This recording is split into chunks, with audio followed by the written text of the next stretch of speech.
Praise the lord. ప్రియమైన సహోదరులందరికీ mirror of Christ తరపు నుంచి శుభాలు. ప్రియమైనటువంటి వాళ్ళారా, మీరందరూ బాగున్నారని విశ్వసిస్తూ ఉన్నాము. విన్న వాక్యాలను తప్పకుండా షేర్ చేయండి, మరి పరిచర్యకు సహకరించండి. ఈరోజు దేవుడు మనతో మాట్లాడుతున్న బలమైన మాటలను బట్టి బలపరచబడదాం. హెబ్రీలకు రాసిన పత్రిక 6వ అధ్యాయము 10వ వచనం. దేవుడు అన్యాయస్తుడు కాడు. దేవునికి మహిమ కలుగునుగాక.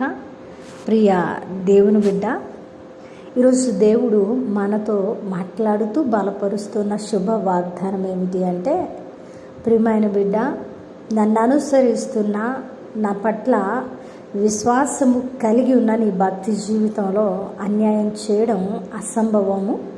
నేను అన్యాయస్తుడను కాను అని బలమైన వాగ్దానం మన పక్షమున చేస్తూ ఉన్నారు. అయితే ప్రియ దేవుని బిడ్డ, నిజంగా నీవు న్యాయముగా దేవుని పట్ల నడుచుకుంటే బలమైన, లోతైన, యథార్థమైన మాట ఈరోజు దేవుడు మనతో మాట్లాడుతూ ఉన్నాడు.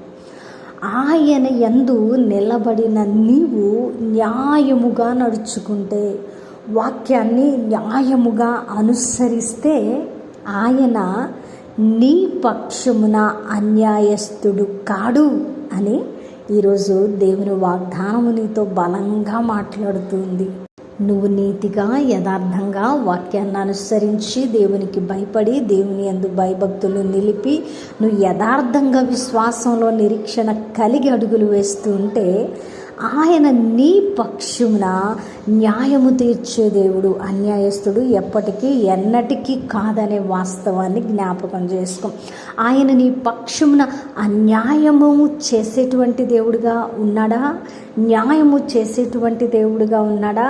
అది నీ ప్రవర్తన మీద మాత్రమే ఆధారపడి ఉన్నదనే వాస్తవాన్ని ఈరోజు నువ్వు గ్రహించాలని దేవుడు లోతైన బలమైన మాటలు మనతో మాట్లాడుతున్నారు. మనము న్యాయవంతులముగా, నీతి కలిగిన వారముగా అడుగులు వేస్తే ఆయన మన పక్షమున అన్యాయస్తుడు కానే కాదు.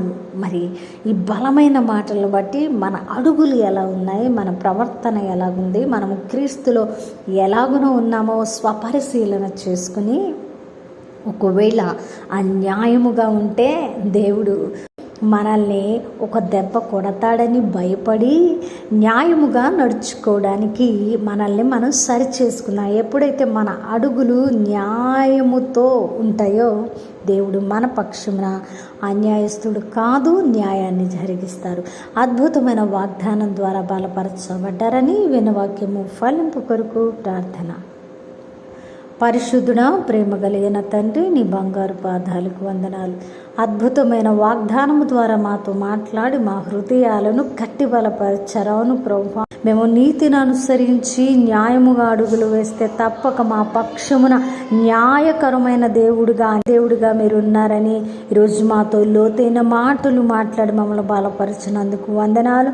వాగ్దానం ద్వారా ఎవరు బలపడ్డారో, ఎవరైతే తమ అడుగులను సరి చేసుకోవడానికి ఇష్టపడుతున్నారో వారి పట్ల వాగ్దానాన్ని నెరవేర్చమని, అయ్యా ఈ పరిచర్యకు సహకరించి వారిని దీవించి ఆశీర్వదించమని ప్రార్థన నజరుడైన యేసుక్రీస్తు నామమున సమర్పించి అడిగి వేడుకుంటున్నాం తండ్రి, ఆమేన్.